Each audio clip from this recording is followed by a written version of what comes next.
दिन फिर से एक समय की बात है कि कहीं दो पेड़ थे।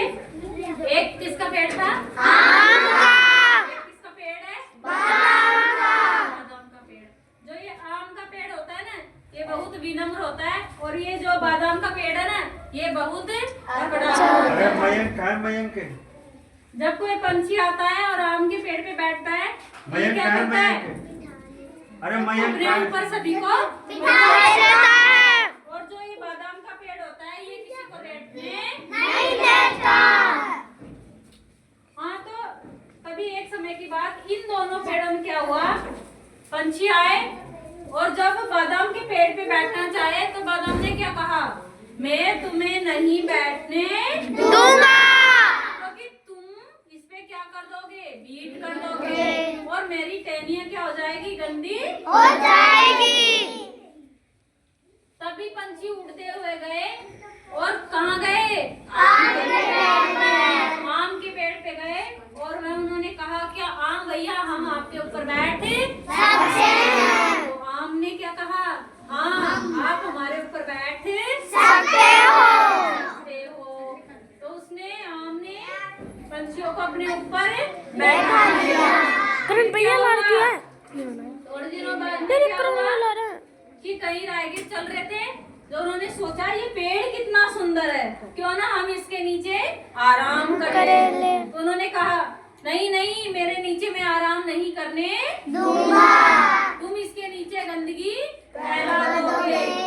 तभी वह राहगीर गया और किसके नीचे बैठा, आम के नीचे। आम के पेड़ ने कहा आओ भाई मेरे नीचे बैठो और आराम करो। तभी थोड़े दिनों बाद ही क्या हुआ, रानी मधुमक्खी अपनी सारे झुंड के साथ आई और उन्होंने देखा अरे ये बादाम का पेड़ कितना अच्छा है, इसकी शाखाएं कितनी कोमल है, क्यों ना हम बादाम के पेड़ पर अपना छाता डाल ले। मधुमक्खी क्या करती है, उन्होंने क्या कहा, नहीं नहीं, मैं मेरे ऊपर तुम्हें छाता नहीं डालने दूंगा। अगर तुम मेरे ऊपर छाता डालोगी तो तुम्हारी वो चिकनाहट भिनभिनाहट है उससे मैं क्या हो जाऊंगा, गंदा हो जाऊंगा। आप मेरे ऊपर छाता नहीं डाल सकती हो। वही मधुमक्खी आम के पेड़ के नीचे गई, उन्होंने कहा क्या आम भैया हम आपके ऊपर छाता डाल सकते हैं? तो आम ने हाँ बहन क्यों ना, मेरे ऊपर आप छाता डाल सकते हैं। सभी मधुमक्खियों ने मिलकर आम के पेड़ के ऊपर छाता डाल दिया। फिर क्या था, सभी हिल कर रहने लगे, पंछी भी आने लगे, मधुमक्खियां भी रहने लगी, राहगीर भी छाया खाने लगे। तभी एक समय की बात है, थोड़े दिनों बाद ही क्या, लकड़ी काटने वाला लकड़हारा, लकड़ी काटने वाले को क्या बोलते हैं, लकड़हारा।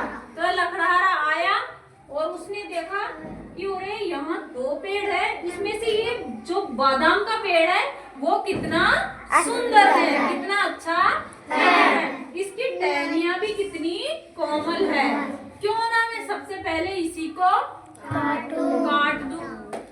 जैसे ही लकड़हारा बादाम के पेड़ को काटने लगा तो उससे आवाज आई, नहीं भाई मेरे को मत काटो, मेरे को छोड़ दो, मेरे को छोड़ दो।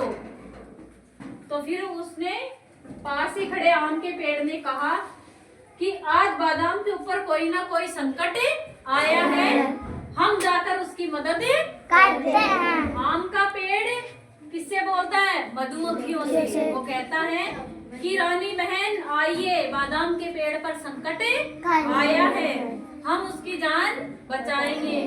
मधुमक्खी रानी कहती है कि उसको क्यों बचाए हम, उसने तो हमें अपना छाता ही नहीं डालने दिया। राहगीर भी बोलते हैं क्यों बचाए उसकी जान, उसने तो हमें अपना छाए में बैठने ही नहीं दिया।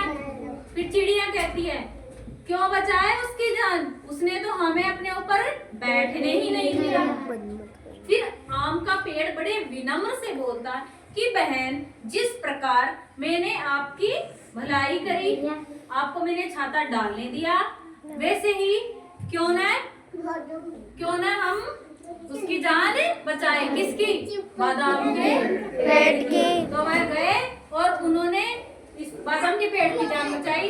इस कहानी से हमें ये शिक्षा मिलती है कि हमें एक दूसरे की मदद करनी चाहिए, एक दूसरे का सहयोग करना चाहिए।